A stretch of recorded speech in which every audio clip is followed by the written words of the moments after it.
Hi, I'm Stuart. Welcome to my YouTube channel, or welcome back. Thanks for viewing my video. In this video, I'm going to do the Rock On Country Songs book tag.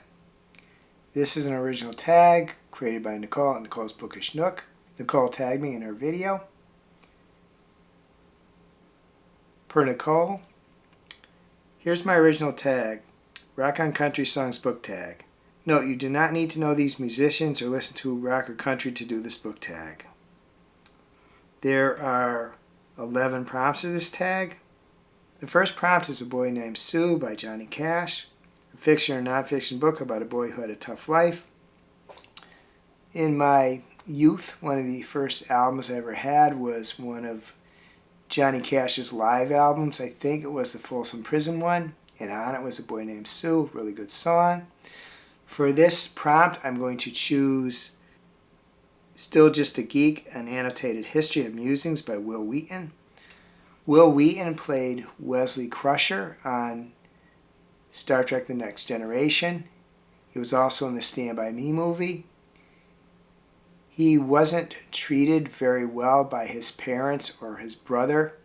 He was the primary breadwinner, but they treated him very poorly, to the extent that as he got older, he cut himself off from them totally. He had to. So his upbringing wasn't the best. That's why it fits in this prompt. The second prompt is Bat Out of Hell by Meatloaf, a book that made you laugh when you were an angsty teenager. The Bat Out of Hell song and the album it's on, Bat Out of Hell, were great song, great album.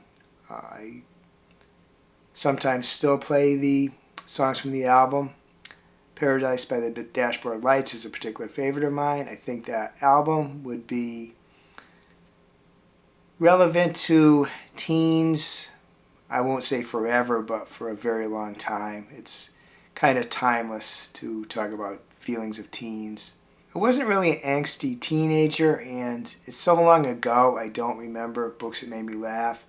I'm not so much a comedy person, so I don't typically read books that are funny. Even if I did, it's so long ago I can't remember what one would be. The third prompt is Don't Stop by Fleetwood Mac, a fiction and nonfiction book that inspired you to keep going.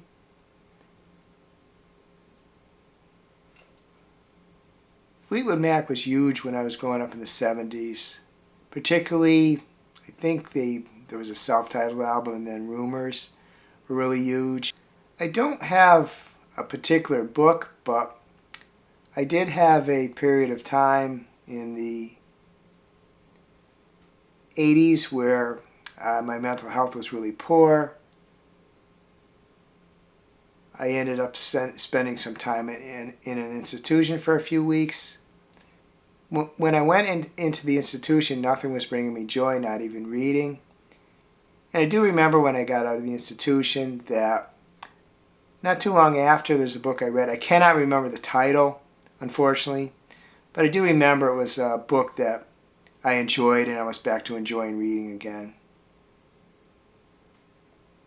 The fourth prompt is I Don't Care by Justin Moore, a genre you kind of don't care about. Only familiar with the name Justin Moore. I don't at this time, and I doubt I will be in the future listening to much, if any, country. There was a period of time I did, but I don't think I do it anymore. The genre I'm going to say for this prompt is politics. I won't say I don't care about it. I do. The problem I have is that I struggle with knowing what I can trust, whether I can trust the writer on a particular topic. I don't read many political books. I do have a few to read that would be considered political. I'm not sure there's any genres I don't care about. It's just this one I struggle with what I can trust.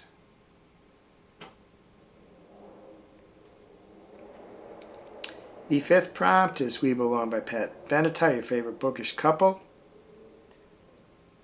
Pat Benatar was another artist that I kind of grew up with in the late 70s, early 80s.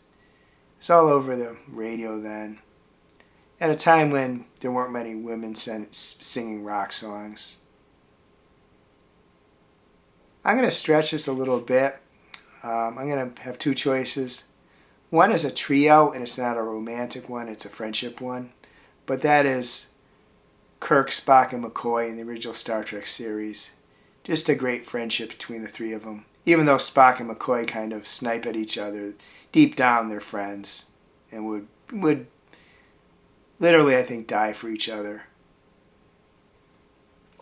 The second second couple is Chloe Green and Cheryl Wheeler from I Kissed Cheryl Wheeler.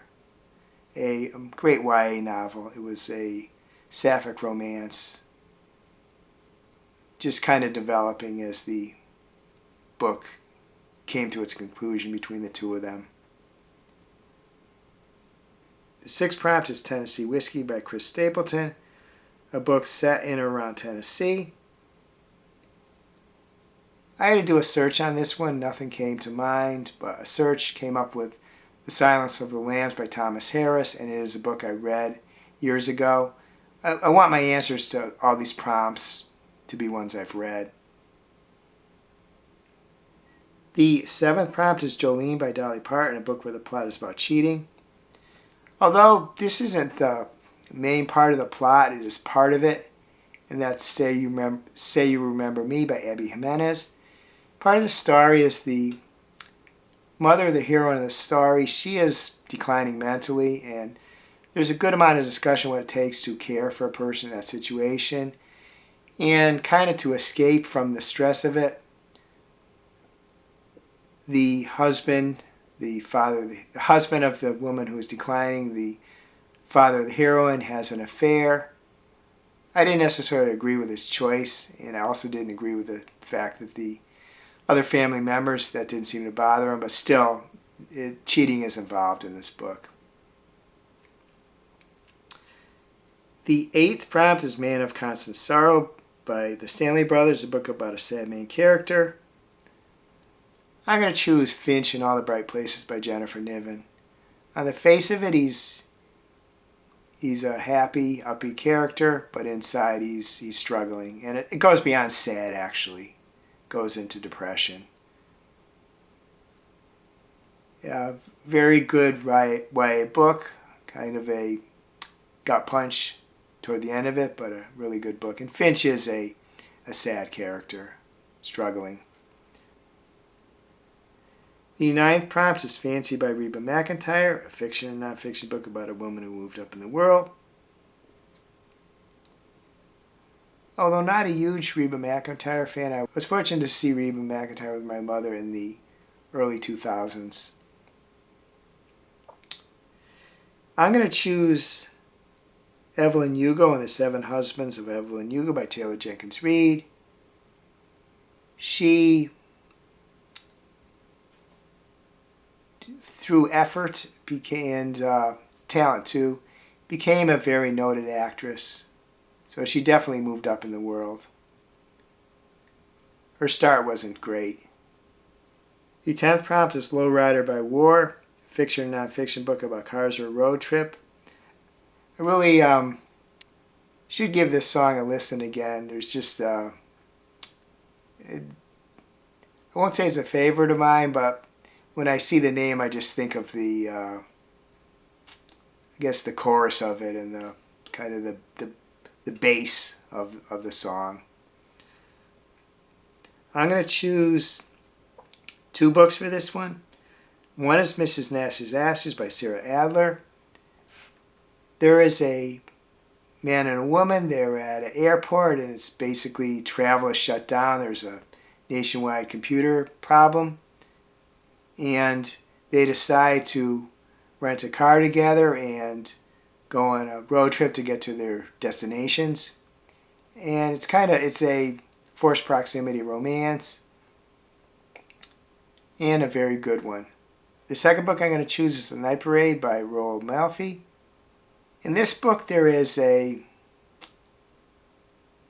illness that gradually starts spreading, and it's not something like, say, in The Stand, where most of the population is wiped out, but it does start to spread, and that a father takes his daughter to try to escape. She is special and the authorities want to find her, and he doesn't want them to do that.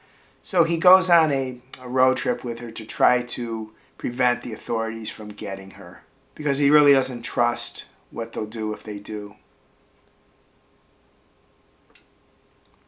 The 11th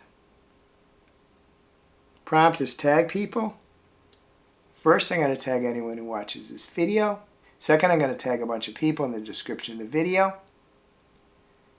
I want to thank Nicole for creating this tag and for tagging me.